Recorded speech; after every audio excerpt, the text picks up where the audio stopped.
एक बहुत ही खूबसूरत गांव था जिसका नाम था बीरंगा। यहाँ सभी लोग बहुत खुशी खुशी से रहा करते थे। गांव में सभी कुछ अच्छा चल रहा था और इसी बीच अमेरिका से एक फैमिली अपने पुश्तैनी घर में रहने आती है। उस परिवार में पति पत्नी और उनका छोटा सा बेटा थे जो अपने हवेली में रहने आए थे।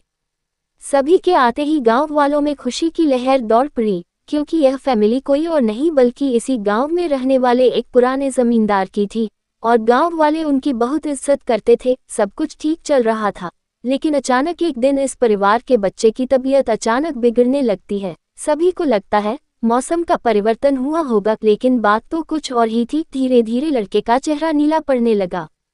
आनन फानन में परिवार ने डॉक्टर को बुलाया और डॉक्टर को भी कुछ समझ नहीं आया तो उसने पास में ही बने एक हॉस्पिटल में उन्हें स्वास्थ्य परीक्षण के लिए आमंत्रित किया ताकि बच्चे की बीमारी का पता लगाया जा सके। परिवार ने डॉक्टर की सलाह अनुसार हॉस्पिटल जाना जरूरी समझा। सारे परीक्षण होने के बाद भी कुछ नहीं हासिल हुआ। जैसे ही सारा परिवार गांव पहुंचा तो गांव के कुछ बुजुर्गों ने बच्चे की हालत देखकर उन्हें ओझा के पास जाने को कहा। आज भी गांवों में पुराने रीति रिवाज के अनुसार झाड़ फूंक करके इलाज करने की प्रथा कायम है। परिवार सभी सदस्य बच्चे के लिए ओझा के पास भी जाने को तैयार हो गए। गांव के पास ही पहाड़ी में एक बाबा रहते थे जो कि काली विद्या में भी माहिर थे। जैसे ही उनके आश्रम की सीढ़ियों में वह बच्चा अपने परिवार के साथ पहुंचा तो ओझा जोर जोर से चिल्लाने लगे, तू क्यों आई है? इतने बरसों के बाद भी तेरा बदला शांत नहीं हुआ। ये सब सुनकर बच्चे के माता पिता और गांव वाले दहशत में आ गए। उन्हें समझ नहीं आया कि बाबा को इतना क्रोध क्यों आ रहा है, जबकि उन्हें अभी तक कोई बात बताई नहीं गई। लेकिन बाबा तो काली माया में पारंगत थे, इस वजह से उन्हें रूहानी ताकतों को पहचानना आता था। सभी लोगों ने आश्रम में प्रवेश किया, लेकिन बाबा ने केवल उस बच्चे को पास आने को कहा। बच्चे की हालत बहुत ही खराब थी।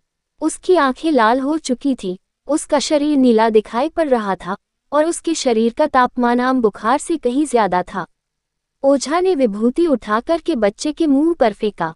बच्चा जमीन पर लेट गया और जोर जोर से हाथ पैर हिलाने लगा। किसी को कुछ नहीं समझा रहा था कि बाबा की विभूति से क्या चमत्कार हुआ कि बच्चा अपने आप जमीन पर लेटकर ऐसी हरकतें करने लगा। तभी अचानक बच्चा अपने पैर की उंगलियों के बल खड़ा हो जाता है और बहुत ही खूंखार औरत की आवाज में ओझा को उसके पुराने नाम से बुलाया, अरे वो प्रेमनाथ, मैं तुझे नष्ट कर दूंगी। लड़के का ऐसा स्वर सुनकर उसके माँ बाप घबरा गए। लड़के को इस अवस्था में देखकर उन्हें कुछ समझ नहीं आ रहा था कि ऐसा क्यों हो रहा है। तभी ओझा ने एक मंत्र पढ़कर बच्चे को अपने काबू में किया। सारे गांव वाले ओझा से पूछने लग, बाबा ये सब क्या है? ये बच्चा ऐसा क्यों कर रहा है?